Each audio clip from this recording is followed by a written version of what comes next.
Well, this is a crazy early National Signing Day situation here for Ohio State. Now, the Buckeyes throughout, I would say the past 6 or 7 months have always been a top two class. They've had one of the best averages. At one point, they had like 6 5 stars in their class, and their class has just completely fallen apart here. They lost Justin Scott, the 5 star defensive tackle, to Miami in an NIL recruitment. They originally got him because of NIL, but they had to up their offer, which they didn't do. Miami ended up stealing him.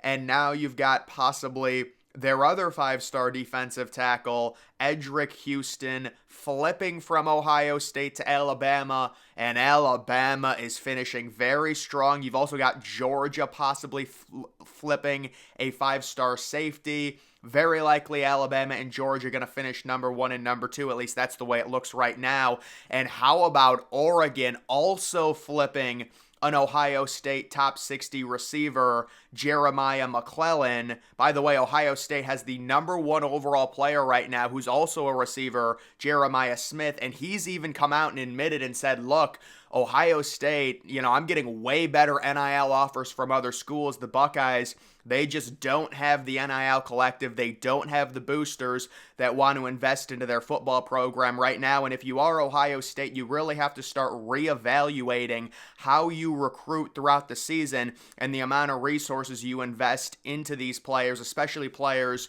that utilize NIL. There's another good example of just what's going on right now in the college football ecosystem.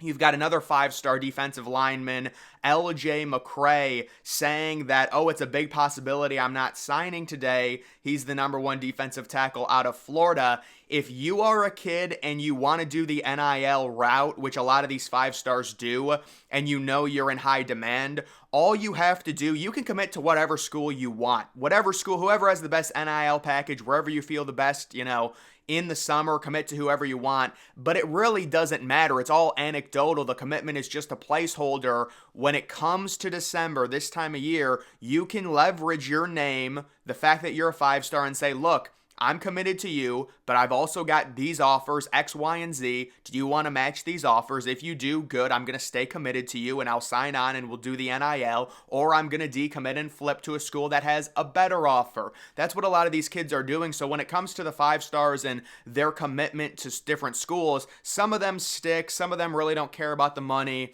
You'll get that, but you'll also get a lot of these 5 stars who go window shopping for whoever has the best NIL deal. And of course, there could be locker room problems in terms of just paying a bunch of kids. We've seen that with Texas A&M. It really didn't do anything for their program. I mean, Jimbo Fisher was a complete disaster there. They ended up signing 8 5 stars. But this is a different situation, I feel like, for Ohio State, because Ohio State, they're very likely now to finish outside of the top 5, I would say, in terms of recruiting this season, possibly even the top 8 or 9.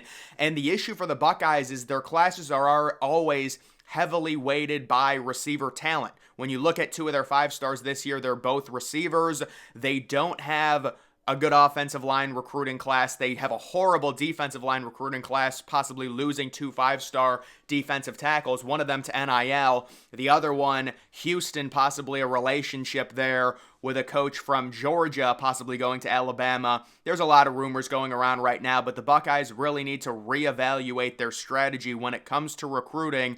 Instead of investing all this time and building relationships with kids that are just going to jump on the biggest bag, possibly leave because of the NIL money, it might make more sense to stay more local and recruit more Ohio kids, or possibly start ponying up and playing with the big boys and paying out like Alabama, Georgia, Miami, because really those are the schools that are paying a lot in terms of NIL. Alabama and Georgia aren't going crazy with it, but certainly they're paying more than Ohio State. You can tell by their classes, especially how they end the season in terms of their recruiting classes. It always seems like Ohio State really slows down in recruiting and just tries to hold on for dear life to their own class at the end of every year. So this is a huge thing. And by the way, Oregon could finish with a better class than Ohio State this year. And you've got Oregon coming to the Big Ten. You have Oregon going all in on their football program right now, getting Dylan Gabriel, getting Dante Moore, they're possibly their next two quarterbacks, Gabriel next year,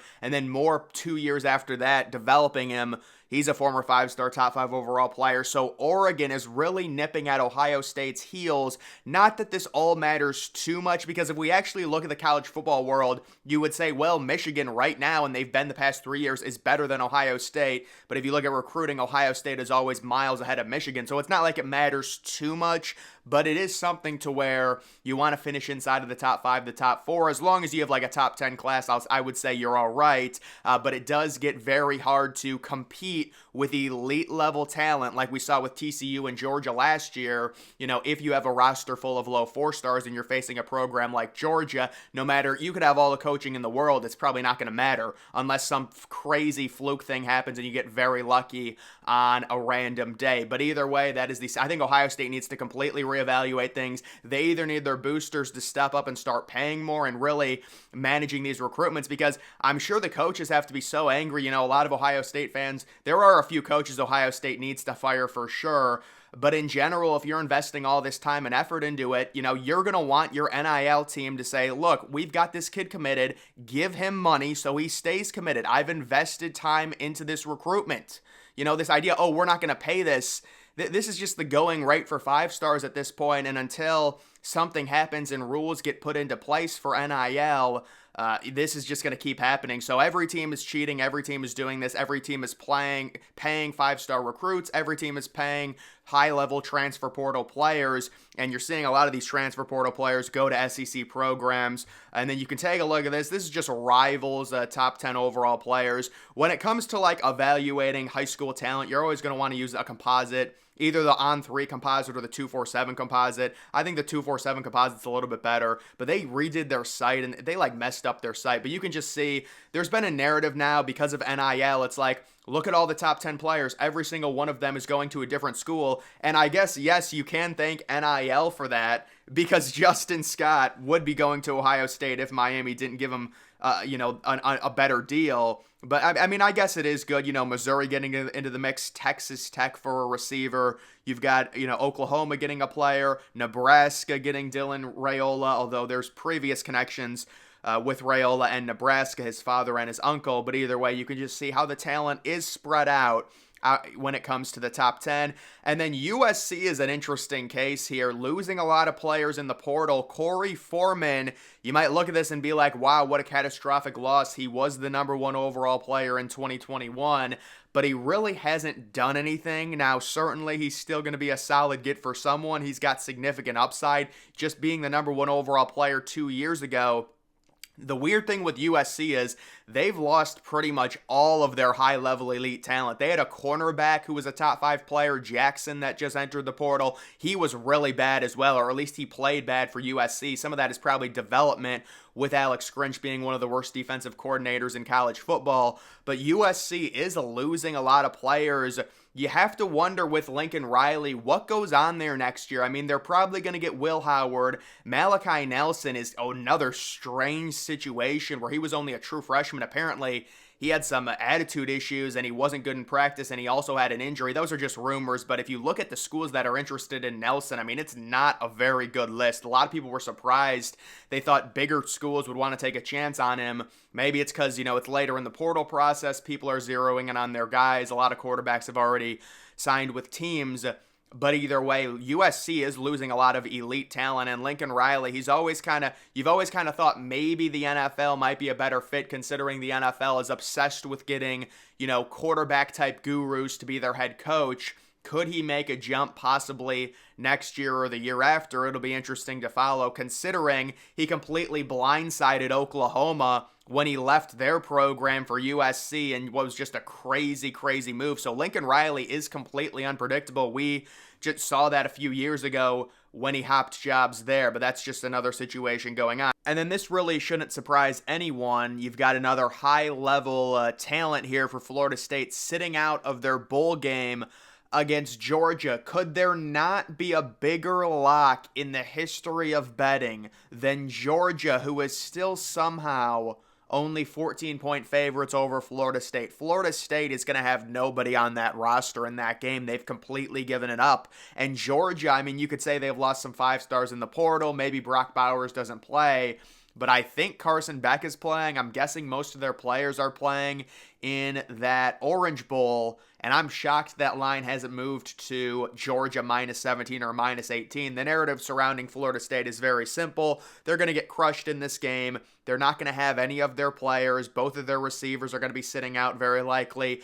All of their top draft picks are out. Jordan Travis obviously is already out. And they're going to say, listen, it's a meaningless game. We should have been in the playoff. We were undefeated. That's their opinion. They can have it. And it seems like they're not trying to galvanize with a game like this and say, if we finish undefeated, we can claim a national title, because they're very likely going to lose this game with all of the talent they have sitting out. But when it comes to what's been going on, Ohio State really needs to... This is the only thing you can say and try and cope with if you're an Ohio State fan.